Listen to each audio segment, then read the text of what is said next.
நிலைநாட்டுங்கள் என சீனா தெரிவித்திருக்கிறது.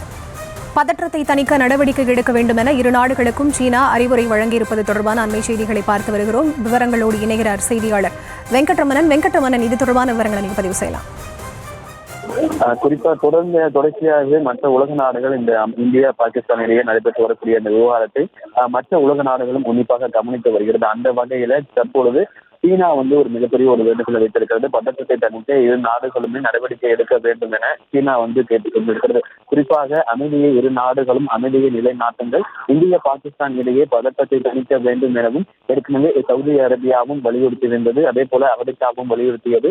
இந்த நிலையில இந்திய பாகிஸ்தான் இடையே அமைதியை நிலைநாட்ட வேண்டும் தற்போது சீனாவும் ஒரு வேண்டுகோளை வைத்திருக்கிறது. தற்பொழுது தொடர்ந்து, அதாவது நாளுக்கு நாள் இந்த ஆபரேஷன் சிந்தூருக்கு பிறகாக நாளுக்கு நாள் இந்தியா பாகிஸ்தான் இருக்கக்கூடிய அந்த மோதல் போக்கு என்பது தொடர்ந்து ஒவ்வொரு முறையுமே எல்லைக்கோட்டு பகுதிகளையும் பாகிஸ்தானை ஒட்டி இருக்கக்கூடிய மாநில பகுதிகளையும் ஒவ்வொரு முறையும் பாகிஸ்தான் அத்துமீறி ஒரு தொடர்ந்து தாக்குதலை நடத்தி வருகிறது.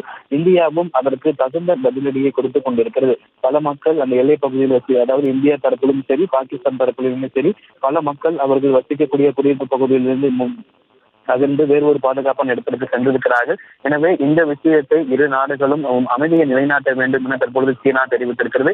ஏற்கனவே சவுதி அரேபியாவும் இந்த ஒரு வலியுறுத்தலை வலியுறுந்தது. இந்த நிலையில் அமெரிக்காவும் அதனை தெரிவித்திருக்கக்கூடிய ஒரு சூழ்நிலையில சீனாவும் அந்த ஒரு வேண்டுகோளை முன் வைத்திருக்கிறது. தொடர்ச்சியாக அடுத்த கட்டமாக இந்தியா அடுத்து என்ன செய்ய போகிறது என இன்று ஒரு மாலை ஒரு செய்தியாளர் சந்தித்து இன்றைய தினம் இரண்டாவது முறையாக நடைபெற இருக்கக்கூடிய ஒரு சூழ்நிலையில சீனா இரு நாடுகளும் அமைதியை நிலைநாட்ட வேண்டும் என்கின்ற ஒரு வேண்டுகோளை முன் வைத்திருக்கிறது.